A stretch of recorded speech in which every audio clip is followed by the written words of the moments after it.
کیونکہ یہ جوتی ہے معصوم کی اور اس نے جانا ہے عرش پر. بیدار ہو کے سنیے گا, یہ جوتی ہے معصوم کی, اس جوتی نے جانا ہے عرش پر, اسے غیر معصوم کے ہاتھ نہیں لگ سکتے. اب یہاں پہ میرے اہل سنت بھائی چپ ہی کر دیں گے کیونکہ ان کے عقیدے کی بات نہیں. جو علی والے بیٹھے ہیں لکھا علماء سے اہل سنت نے بھی ہے, لیکن جو شیعہ حیدر کرار کو ماننے والے ولایت امیر المومنین پہ پکے ہیں وہ سر اٹھا اور سید کا فکرہ سنو. پیغمبر نے فرمایا اس نے جوتی نے جانا ہے عرش پر, اسے غیر معصوم کے ہاتھ نہیں لگ سکتے. آج پتا چلا بطول علی کی جوتی کیوں صاف کرتی رہی. ہاتھ ادھر رکھو اور فکرہ سنو, کیونکہ عرش پر جوتی ایک نہیں جوتیاں دو گئی ہیں. ایک وہ جوتی جسے علی کے ہاتھ لگے, ایک وہ جوتی جسے زہرا کے ہاتھ لگے, لیکن پھر بھی دونوں کے جانے میں فرق ہے. جسے علی کے ہاتھ لگے وہ پردے سے باہر آئی, جسے زہرا کے ہاتھ لگے وہ پردے کے اندر.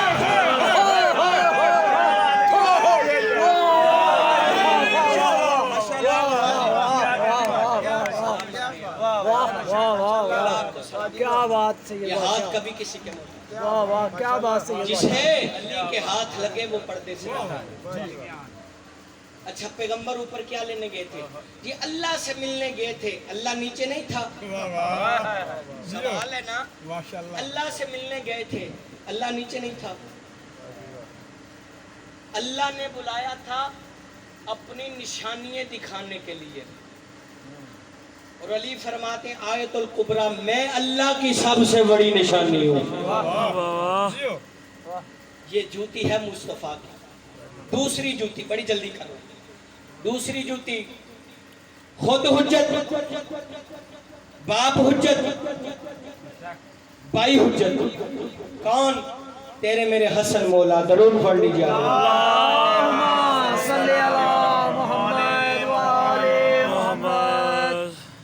جب انہوں نے بلایا نا مولا کو شام میں, میں نے میرے شام کبھی نہیں کہا, غریب شام, جب بلایا نا مولا کو تو عبداللہ ایک صحابی ہے مولا حسن کا, اس نے کہا مولا آپ کیوں جاتے ہیں, اسے یہاں پہ بلا لیں.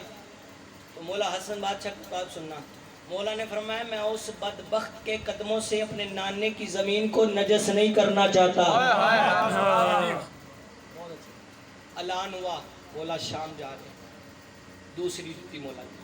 اور وہاں پہ پروپگنڈے ہوئے تھے کہ جب مولا حسن آئے نا تو مسند میں بیٹھے نا تو اپنے باپ دادوں کے کسے درود پڑھ لیجیے. اللہم صلی علی. جب مولا آ کر بیٹھے نا تو اپنے باپ دادوں کے قصے سنانے شروع کر دینا. نعوذ باللہ حسن بادشاہ کے باپ نے زمین کو طلاق دی تھی, غربت کا شکار ہو کے بیٹھ جائے گا. اور دوسرا حکم یہ بھی دیا تھا کہ جب مولا حسن آئے نا تو دربان تھے جو پردے اٹھانے والے, ان سے یہ کہا گیا تھا کہ مولا حسن کے لیے پردے نہیں اٹھانے. اور تیسری بات, وہاں پہ ایک موچی تھا, جب اس نے سنا نا میرا حسن مولا شام آ رہا ہے تو جھومنے لگا عشق حسن میں. دیکھ کہتے اتنے بڑے بڑے سرداروں کی جوتیاں سنی ہیں. کہا پھر تو موچی کا موچی ہے, آج حسن بادشاہ کی جوتی سی. دوسری جوتی. چلو فکر آ گیا. شادی نے کیا کیا, اپنے ازار اٹھائے گھر سے چلنے لگا. بیوی نے کہا کہاں جا رہا ہے؟ تجھے نہیں پتا میرے حسن مولا شام آ رہے ہیں, ان کی جوتی سیوں گا. دیکھ کے اس بیوی کہتی ہے تیرے پاس معرفت ہے, جوتی تو نے امام کسی نہیں ہے. اس نے کہا معرفت ہو نہ ہو میں بناؤں گا اپنی عقیدے مطابق, اگر مولا نے قبول کر لی تو ضرور پوری آ جائے گی. دریا کے کنارے پہ گیا, توجہ سے جاری پانی سے ہزاروں کو غسل دیا, مصلا بچھایا, 2 رکعت نماز پڑھتا ہے, پھر مولا حسن بادشاہ کی جوتی کو ایک ٹانکا لگاتا ہے. یہ عشق ہے اس کا. جوتی مکمل ہو گئی, مولا بھی شام آ گئے. پہلا پروپگنڈا کہ کوئی بھی پردے نہ اٹھائے. جیسے ہی مولا کا پہلا قدم دربار میں آیا ادھر سے ہوا چلی, یہاں کا پردہ رک گیا اوپر، یہاں کا یہاں رک گیا، لوگ حیران ہو گئے۔ مولا نے فرمایا تیرا راج ان بندوں پہ ہے، میں اول الامر ہوں، میرا راج ہواؤں پہ بھی ہے۔ ہواؤں پردے رکے، مولا جا کے مسند پہ بیٹھے۔ جو دوسرا پروپیگنڈا وہ تھا اپنے باپ دادوں کے قصے سنانا شروع کر دینا، پہلا کھڑا ہوا، دیکھ کہتا ہے میرے باپ کو جانتے ہو؟ مولا فرماتے کوئی ایک ہو؟ خطبہ ہے مولا کا، پڑھیے گا۔ میرے باپ کی اتنی بکریاں، اتنی بھیڑے، اتنے اونٹ، وہ چپ ہوا۔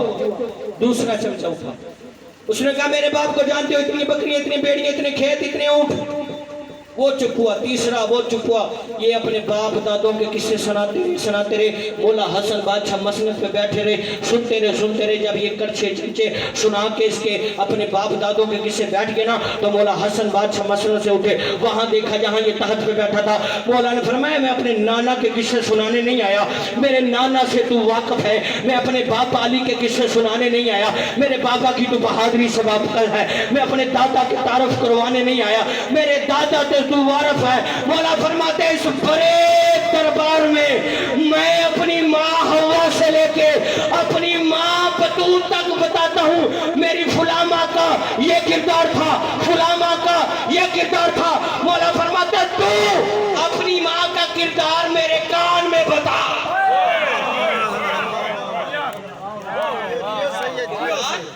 حسن کے پاس بتا دے، ادھر سے موچی، بڑا ہجوم، بڑا رش۔